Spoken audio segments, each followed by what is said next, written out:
Hi అందరికీ. Already మీకు చెప్పినట్టుగానే బీఈసీఎల్ నుండి మంచి నోటిఫికేషన్ అయితే రిలీజ్ అయింది. ఇది కూడా ఎవరికైతే రిటన్ టెస్ట్ లేకుండా గవర్నమెంట్ జాబ్ కావాలనుకుంటారో, కాకపోతే దీంట్లో ఎలాంటివి ఉంటాయంటే మనకు కాంట్రాక్ట్ బేస్డ్ మాత్రమే ఉంటాయి.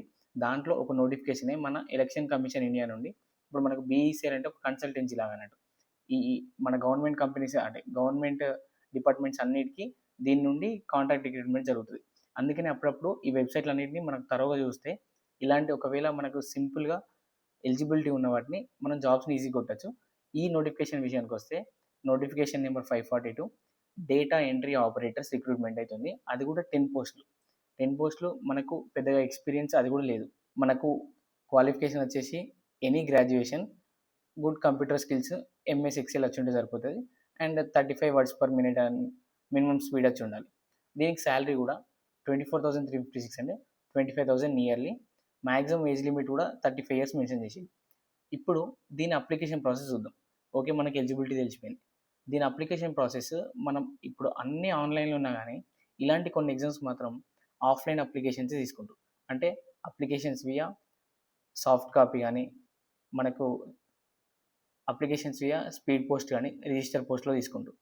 నెక్స్ట్ సెలక్షన్ ప్రాసెస్ అనేది దీంట్లో మాక్సిమం మన గ్రాడ్యుయేషన్ సర్టిఫికేట్ అంటే మినిమమ్ ఎలిజిబిలిటీ గ్రాడ్యుయేషనే ఉంది కాబట్టి, గ్రాడ్యుయేషన్‌లో ఉన్న మార్క్స్ చూస్తారు. అండ్ దీంట్లో మనకు ప్రిస్క్రైబ్డ్ క్వాలిఫికేషన్స్ కంటే ఎక్స్‌ట్రా ఏమన్నా ఇప్పుడు ఫర్ ఎగ్జాంపుల్ డిగ్రీ అనేది మనకు మినిమమ్ మ్యాండేటరీ. దానికంటే ఎక్కువ పీజీ, పీహెచ్‌డీ అలాంటివి చేసిర్రనుకో వాళ్ళకి ముందు ప్రిఫరెన్స్ ఉంటది. అండ్ ఒకవేళ దీనికి సంబంధించి రిలవెంట్ ఫీల్డ్‌ల ఏమైనా ఎక్స్‌పీరియన్స్ ఉన్నా అంటే డేటా ఎంట్రీ‌ల వాళ్ళకి గూడా కొంచెం ముందు ప్రిఫరెన్స్ ఉంటది. అండ్ ఈ షార్ట్ లిస్ట్ అనేది ఈ బీసీఐఎల్ వాళ్ళు చేస్తారు. చేసిన తర్వాత కన్సర్న్ క్లయింట్స్ ఇలా క్లయింట్ ఎవరు? మనకు ఎలక్షన్ కమిషన్ ఆఫ్ ఇండియా వాళ్ళకు ఆ లిస్ట్ సెండ్ చేస్తారు. ఆ లిస్ట్ సెండ్ చేసిన తర్వాత వాళ్ళు మనకు వియా ఈమెయిల్ ఆర్ ఫోన్ కాల్స్తోని ఇంటర్వ్యూ అన్నా, అసెస్మెంట్ అన్నా, స్కిల్ టెస్ట్ అన్నా ఏదో ఒకటి పెట్టి వాళ్ళు ఫైనల్ సెలెక్షన్ అనేది చేస్తారు. ఫైనల్ సెలెక్షన్ లిస్ట్ రిజల్ట్ అనేది ఈ వెబ్‌సైట్‌లో అప్‌లోడ్ చేస్తారు. అండ్ నెక్స్ట్ మిగతా ఇన్ఫర్మేషన్ మొత్తం మనకు వియా ఈమెయిల్ ఆర్ ఫోన్ కాల్స్తోనే అయితది. అందుకనే మీరు అప్లై చేసేటప్పుడు ఒకటికి 2 సార్లు కరెక్ట్‌గా చూసుకోండి. ఈమెయిల్ అండ్ ఫోన్ నంబర్ ఏది పెడుతున్నారు. నెక్స్ట్ ఎట్లా అప్లై చేసుకోవాలనేది చూద్దాం. ఈ అప్లికేషన్ ప్రాసెస్ వచ్చేసి ఆల్రెడీ చెప్పినగా through speed post or register post. అంటే ఒక అప్లికేషన్ ఫామ్ ఫిల్ చేయాలి. ఆ అప్లికేషన్ ఫామ్ కూడా ఈ పీడీఎఫ్‌లోనే ఉంటది. ఈ పీడీఎఫ్‌లో ఆల్రెడీ మెన్షన్ చేసినట్టు మనకు ఇది ఆల్రెడీ మన టెలిగ్రామ్ గ్రూప్‌లో అప్లోడ్ చేశాను. ఒకసారి వెళ్లి చూడండి చూడకపోతే. ఇది మనకు ఫోర్త్, ఫిఫ్త్ పేజ్‌లో ఈ 2 పేజెస్‌లో ఫార్మ్స్ ఉన్నాయి.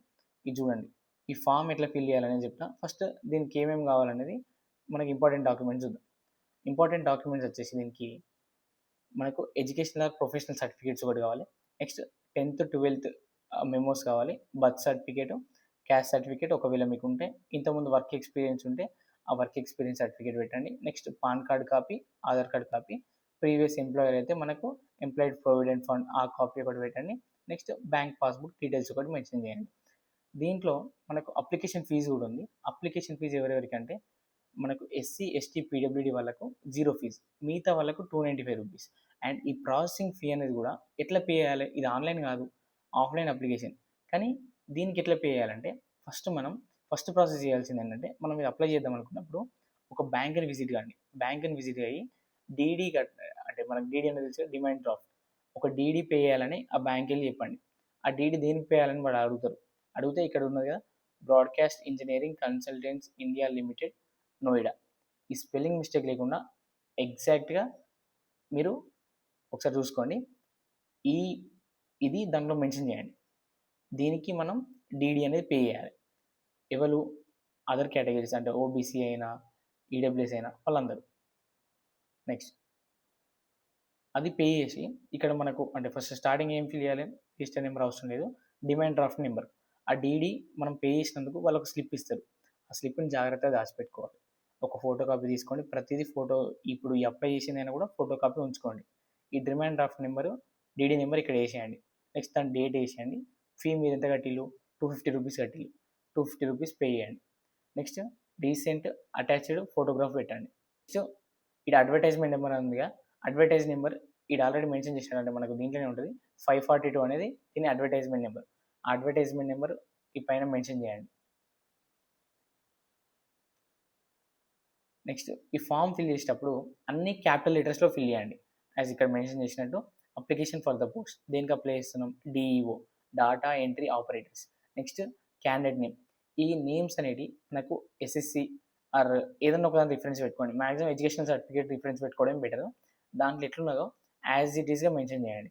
నెక్స్ట్ పాన్ నెంబర్ అనేది compulsory, marriage status, అన్మ్యారేజ్ status, nationality, religion, దీంట్లో ఏ డౌట్ లేదు. ఇవన్నీ మీకు అన్ని తెలిసిన డీటెయిల్సే. Next pin code, 2 mobile numbers పెట్టండి. అంటే ఈమెయిల్ కూడా కరెక్ట్గా చూసుకోండి, 1-2 సార్లు. ఈ మొబైల్ నెంబర్ అండ్ ఈమెయిల్ అనేది ఇంపార్టెంట్. నెక్స్ట్ మన క్వాలిఫికేషన్ డీటెయిల్స్ పెట్టండి. వర్క్ ఎక్స్పీరియన్స్ ఏమైనా ఉంటే వర్క్ ఎక్స్పీరియన్స్ మెన్షన్ చేయండి. నెక్స్ట్ డిఫరెన్స్ ఎవరంటే మీ ఎవరైనా పెట్టండి, మీకు తెలిసిన రిలేటివ్స్ అయినా. ఓన్లీ మీ ఫ్యామిలీ మెంబర్స్ కాకుండా other than your family members డిఫరెన్స్గా పెట్టుకోండి ఒక ఇద్దరిని. అండ్ నెక్స్ట్ మీకు ఏ లాంగ్వేజ్ వస్తుందో ఆ లాంగ్వేజెస్ని టిక్ చేసుకోండి.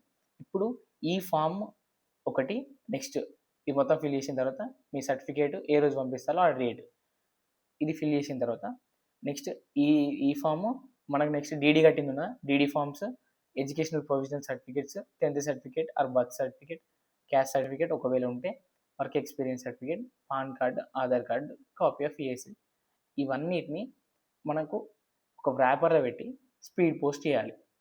అండ్ స్పీడ్ పోస్ట్ చేయడానికి కూడా లాస్ట్ డేట్ వచ్చేసి మనకు 5th March 2026. దీని లోపల పంపించాలంటే మనం యాజ్ సూన్ యాజ్ పాసిబుల్ దీన్ని అప్లై చేసుకోవాలి. ఎందుకంటే అప్పుడప్పుడు దీంట్లో ఆల్రెడీ మెన్షన్ చేసి, ఒకవేళ ఈ పోస్టల్ ఏమన్నా మిస్ఫైర్ అయి ఉంటే అది మాకు సంబంధం లేదు అనేది కూడా వీళ్ళు మెన్షన్ చేసిళ్ళు. ఒకవేళ మీరు ముందే ఫీజు కట్టి చేయకపోయినా మాకు అవసరం లేదు అనే కొన్ని డీటెయిల్స్ కూడా వీళ్ళు మెన్షన్ చేసిళ్ళు. కాబట్టి మన స్పీడ్ పోస్ట్ కూడా ఎట్మోస్ట్ ఇంపార్టెంట్ కేర్తోని మనం అక్కడికి పంపించేటట్టు చూసుకోవాలి. ఇది బీఈసీఎల్ నుంచి అప్లికేషన్ ప్రాసెస్. అంటే మనం March 2 లోపు మ్యాక్సిమం అప్లికేషన్స్ కంప్లీట్ చేసుకునేలాగా చూడండి. అండ్ మీకు ఎంత హై ఎడ్యుకేషనల్ క్వాలిఫికేషన్స్ ఉంటే అంత ప్రిఫరెన్స్ ఉంటుంది. అండ్ ఒకవేళ ఇక్కడ టైపింగ్ స్పీడ్ సర్టిఫికేట్ ఒకవేళ మీకు ఉంటే పెట్టుకోండి.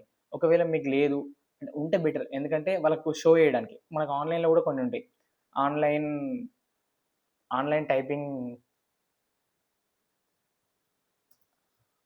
టైపింగ్ సర్టిఫికేట్స్ అని కొట్టండి. ఆన్లైన్ టైపింగ్ సర్టిఫికేట్ టెస్ట్ ఇది కొడితే ఏదో ఒక సైట్ వస్తుంది కదా, దీంట్లో 35 words per minute కంటే ఎక్కువ వచ్చేటట్టు మీరు ట్రై చేయండి. దీన్ని సేమ్ ఇదే హార్డ్ కాపీస్తోని దీన్ని కూడా పంపించండి. ఎందుకు ఉన్న వాటిలల్లో మీకు ఈ ఒక్క సర్టిఫికేట్ వల్ల మీకు కొంచెం ముందు ప్రిఫరెన్స్ ఉంటుంది. కాబట్టి ఇవి హ్యాక్స్ అండ్ ట్యాక్స్, దీంతో మ్యాక్సిమం మీరు జాబ్ అయితే కొట్టచ్చు. అండ్ ఇప్పటివరకు మన ఛానల్ సబ్స్క్రైబ్ చేసుకోకపోతే please do subscribe Akhil tips. And video నచ్చినట్టయితే ప్లీజ్ డూ లైక్.